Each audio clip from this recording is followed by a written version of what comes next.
Good morning students. आज हम लोग अपने न्यू सेशन में जो पहला पाठ पढ़ने वाले हैं वो एक कविता है जिसका नाम है मनुष्य और सर्प।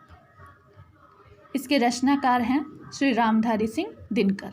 तो कविता की शुरुआत करने से पहले हम लोग थोड़ा कवि के विषय में जान लेते हैं। श्री रामधारी सिंह दिनकर का जन्म 30 सितंबर 1908 ईस्वी को बिहार राज्य के मुंगेर जिले के समरिया गांव में हुआ। इनके पिता का नाम रवि सिंह और माता का नाम मनरूप देवी था। इनके पिता एक साधारण कृषक थे।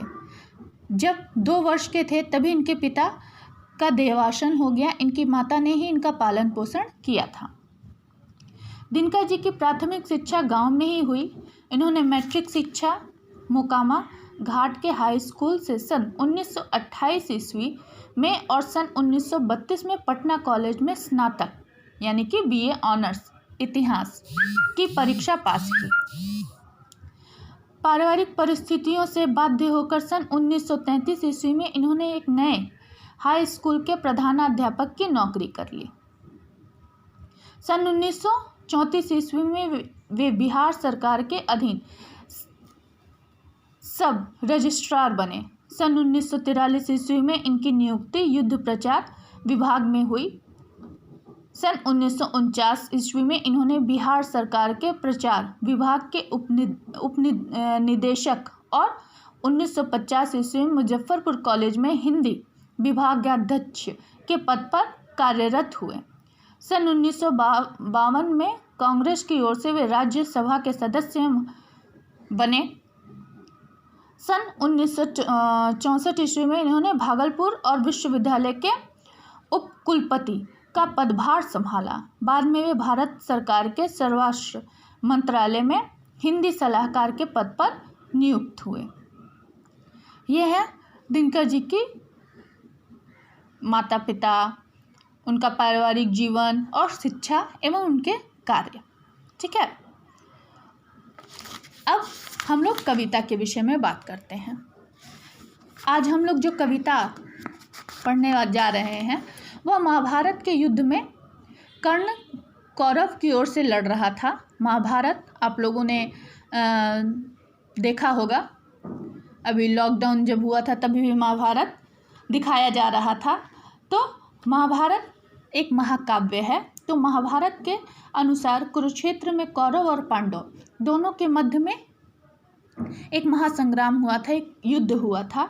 धृतराष्ट्र के दुर्योधन और स्वपुत्र तथा उनके सहायक मित्र राजाओं की क्षति हो गई थी। इस युद्ध में कौरव पराजित हुए थे, पांडवों की जीत हुई थी। इस युग में सभी महान योद्धा तथा भीष्म पितामह, द्रोणाचार्य एवं कर्ण जैसे विभूतियां कौरव के पक्ष से युद्ध लड़ रहे थे। पांडवों का एकमात्र आधार थे कौन? भगवान श्री कृष्ण। तो जब इस युद्ध में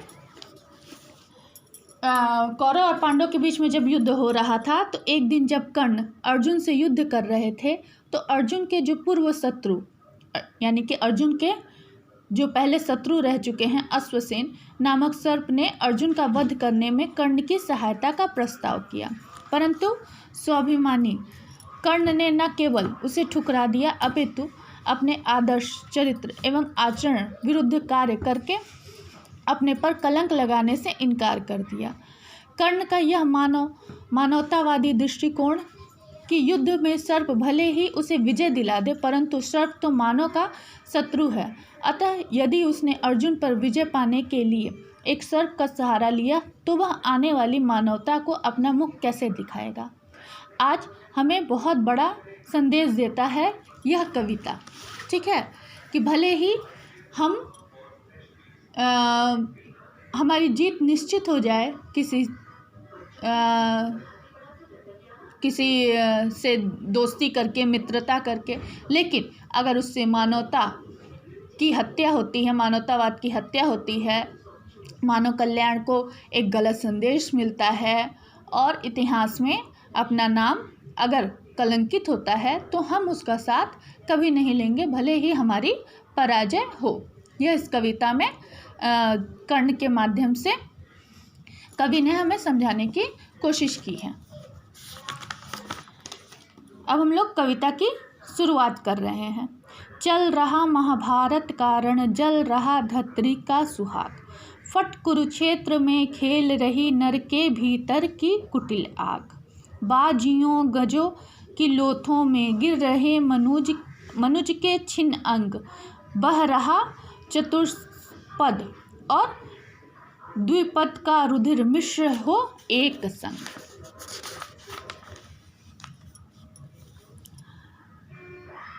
कविवर दिनकर जी ने महाभारत युद्ध का संक्षिप्त वर्णन करते हुए हमें यह दर्शाया है कि एक दिन जब कर्ण एवं अर्जुन का युद्ध हो रहा था तो अर्जुन के पूर्व शत्रु अश्वसेन नामक सर्प ने अर्जुन का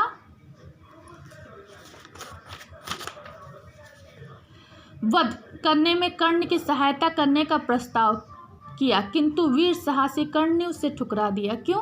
क्योंकि सर्प मानवता का शत्रु है। यदि उसने अर्जुन पर विजय प्राप्त करने के लिए सर्प का सहयोग लिया तो आने वाली मानवता उसे कभी क्षमा नहीं करेगी।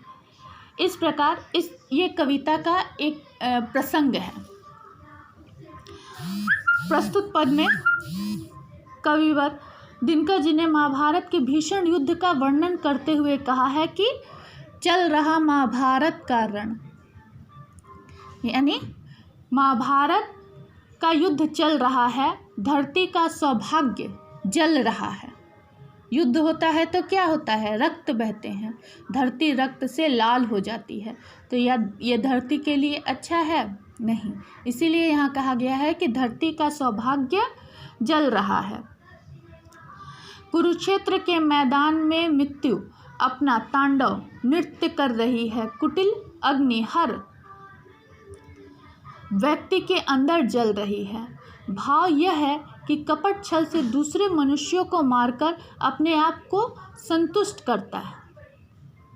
कुरुक्षेत्र की युद्ध भूमि का इस प्रकार का दृश्य है कि वहाँ पर हाथी घोड़े के मांस के टुकड़ों पर मनुष्य के छिन्न भिन्न अंग गिरे हुए हैं, अर्थात वहाँ पर भीषण युद्ध हो रहा है जिससे हाथी घोड़े आदि के साथ मानव का भी खून हो रहा है, मानव भी मर रहे हैं। इस प्रकार कवि ने कौरव पांडव के युद्ध का दृश्य यहाँ प्रस्तुत किया है। ठीक है, मैं फिर एक बार बोल रही हूँ। चल रहा महाभारत का रण, अर्थात महाभारत का युद्ध चल रहा है, हो रहा है। जल रहा धरती का सुहाग, और धरती का जो सुहाग है, धरती का सौभाग्य है, वह जल रहा है। फट कुरुक्षेत्र में खेल रही नर के भीतर कुटिल आग। कुरुक्षेत्र में क्या खेल रहा है? नर यानी मनुष्य के अंदर की जो कुटिल आग है, वह जो क्रोध अग्नि है, वो जल रही है और नरसंहार हो रहा है। हाथी घोड़े मनुष्य सब मर रहे हैं। बाजियों गजों की लोथों में गिर रहे मनुज के छिन्न अंग। यहाँ घोड़े हाथी ये सब मर रहे हैं और इनके बीच में क्या गिर रहा है? मनुज का भी अंग गिर रहा है। इन बीच में मनुष्य भी, मानव भी मर रहा है। बह रहा चतुर्सद और द्विपद का रुधिर मिश्र ही हो एक संग। यानी इस कुरुक्षेत्र में क्या हो रहा है? इस युद्ध भूमि में वहाँ हाथी घोड़े के मांस के साथ मनुष्य के टुकड़े भी गिर रहे हैं। वहाँ पर भीषण युद्ध हो रहा है जिससे हाथी घोड़े आदि के साथ मानव का खून बह रहा है। इस प्रकार कवि ने यहाँ पर कौरव और पांडव में हो रहे महाभारत के युद्ध का वर्णन किया है। ठीक है, आज हम लोग इतना ही पढ़ेंगे। इसके बाद की पंक्तियाँ हम लोग अगले क्लास में पढ़ेंगे। धन्यवाद।